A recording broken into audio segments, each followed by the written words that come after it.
Hi everybody, this is John Petrucci and you're on the Crooked Step.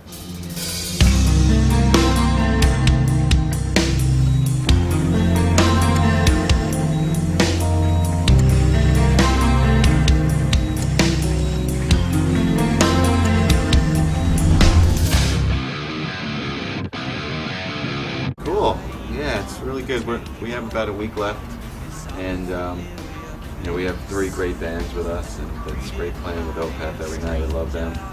And Big Elf is great guys, and Unexpected is great. So it's been really cool, and the fans are really enjoying it. Like I said, we have a few more shows left here in Barcelona and through Italy. We'll be done. Yeah, Spain's always good. There's only one thing I don't like playing about in Spain.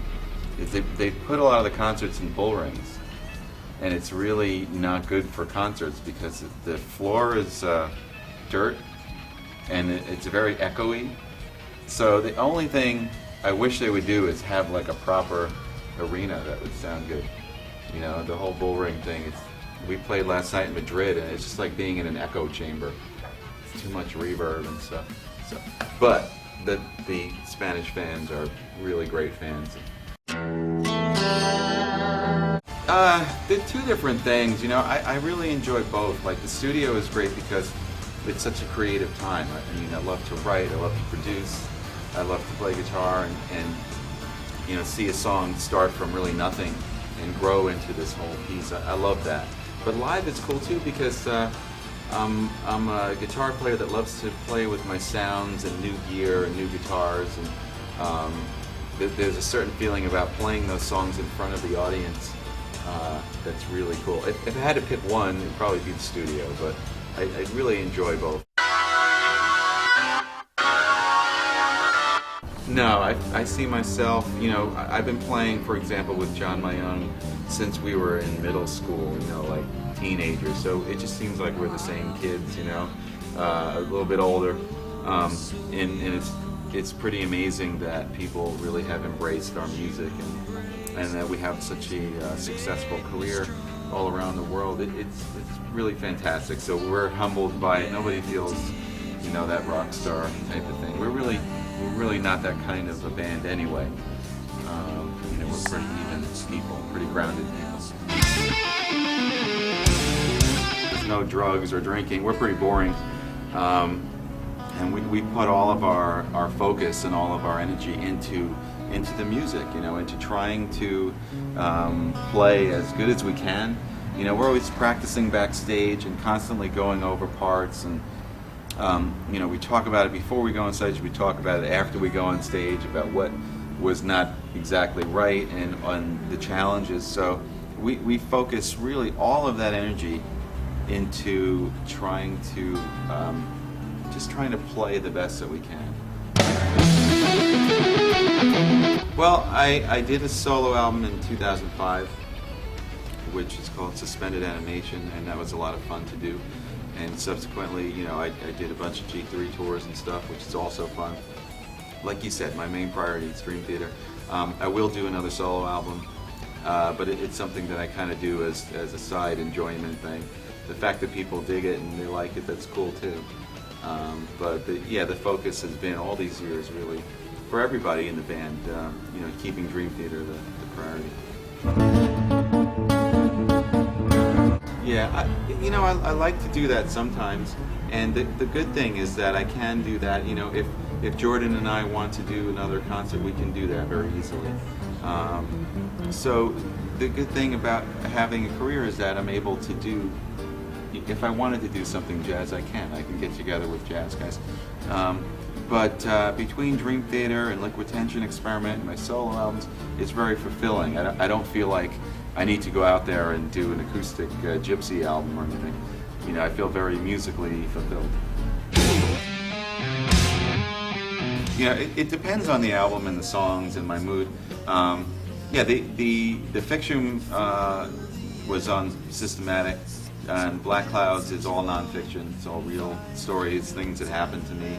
A Nightmare to Remember, Count of Tuscany, they're all real episodes, and it was a really good experience to write from from very personal events that actually happened to me. It was kind of cool to do that, you know, to be a storyteller. Yeah, to a degree, yeah. You know, I want to, on every album, I want the guitar to sound as good as it can, you know. Sometimes that means new gear, sometimes it means, you know, vintage gear, depends. But I'm always trying to go for the best guitar sound that I can. As far as my technique, I try to raise the bar every time and maybe do something I haven't done before. It doesn't mean that every album has to be completely different, but it is good to put some things in there maybe that I haven't tried before. And the good thing about that is it helps me to grow as a player, and then of course I have the challenge of trying to play that stuff live.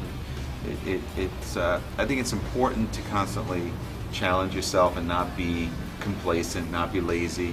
You know, try to practice, try to raise the bar, and I think that the fans of our music kind of pick up on that as well. You know. Not really new bands. You know, I like the new Muse album. I think it's great. Checked out the new Megadeth album. That sounds really good. New guitar player is great. The new Chevelle album sounds really good. And you know, there's not really like a brand new band or anything like that. But I'm not incredibly on top of all the latest and greatest things that are out there, but as things come my way and as I hear about things and get turned on to things, I'll listen to them. You know, I don't really just put on old albums and stuff like that. I listen to a lot of like satellite radio, you know, at the gym, in the car, and everything. To me, that's a good way to kind of get turned on to some new stuff and hear a wide range of things. But I don't go home and put on Dark Side of the Moon and listen to it. I'm not that kind of music listener. It's great. We've known each other for a really long time now, and we've gone through many of the same things at the same time, like getting married at the same time, having children at the same time. So we've had this sort of life experience professionally. So we have a very close bond, you know.